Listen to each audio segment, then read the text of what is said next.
Gentlelady from Texas is recognized. Thank you, Mr. Chairman. I first want to also express my profound condolences to each and every one of you who've suffered loss. I have 2 kids, I'm a mom.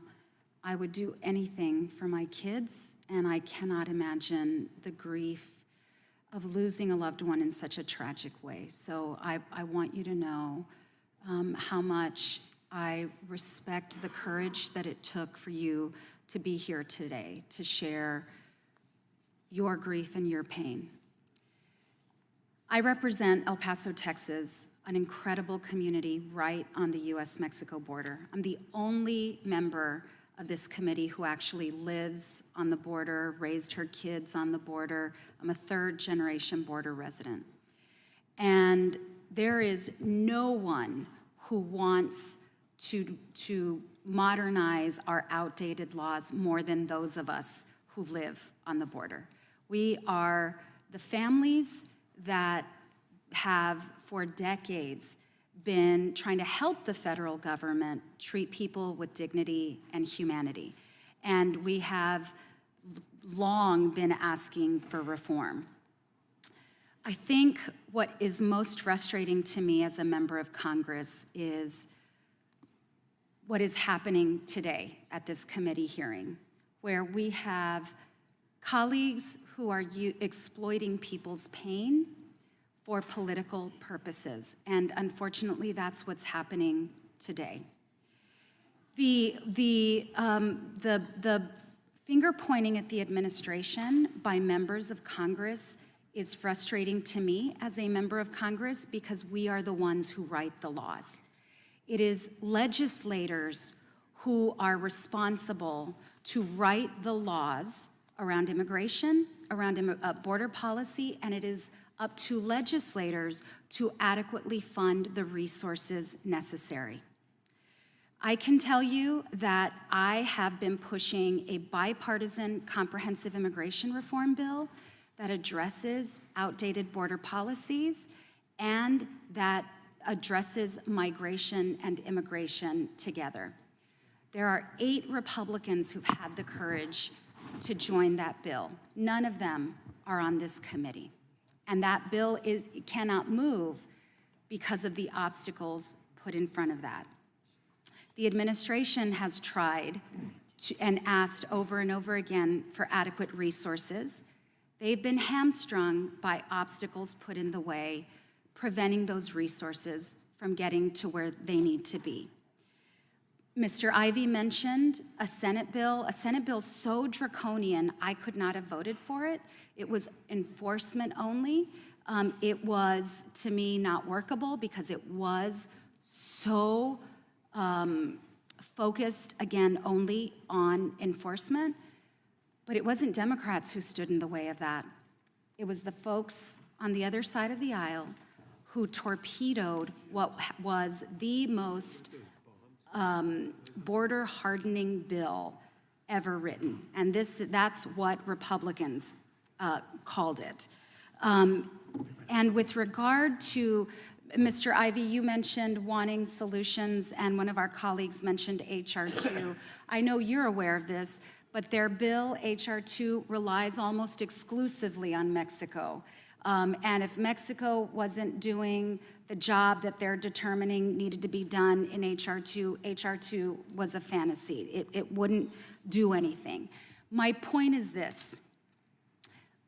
When there were mass shootings, including, as Ms. Lopez mentioned, a mass shooting in El Paso, Texas, by a white supremacist, 23 people shot and murdered in cold blood with an assault-style weapon, traumatizing an entire community. We held hearings that were linked to solutions. We wanted to solve the issue. We wanted to bring resolution. We wanted to find a path forward so that people wouldn't live with the kind of pain that communities like ours that have lived through mass shootings had to live through. There really, truly, there is very little interest on the other side of working in a bipartisan way to find meaningful solutions. You all deserve that. Our country deserves that. And there are those of us in Congress fighting to get to those bipartisan solutions because we don't want to see families living in pain. We don't want you to endure the loss. We don't want anyone else to endure the loss that you all have endured. I and other colleagues are going to continue to work on those bipartisan solutions because that's what our country deserves. I hope you will join us in fighting for those bipartisan solutions because it's long past time that we get there. Mr. Chairman, I yield back. Gentleman yields back. Ms. Nobles, did Republicans on this committee, Ms. Nobles, Republicans on this committee or any of Republican staff exploit you in any way to come to today's hearing? No, I am not being forced to be here. I am here because I want to be here and I want changes to be made, and I'm fighting for here for my daughter. And I can't speak for everyone else, but I'm sure the other witnesses weren't even forced to be here either, and they want to because they love their children. In fact, my understanding is our Republican staff helped you get answers to the murder of your daughter that you didn't get from anywhere else. Our staff helped get that information by going to DHS. You have. Yeah, yes. How about you, Ms. Morin? Did you feel exploited in any way? That's what the Democrats just said. No, I don't feel exploited. You're here to tell your story about what's going on out there. Ms. Yes. Gungary?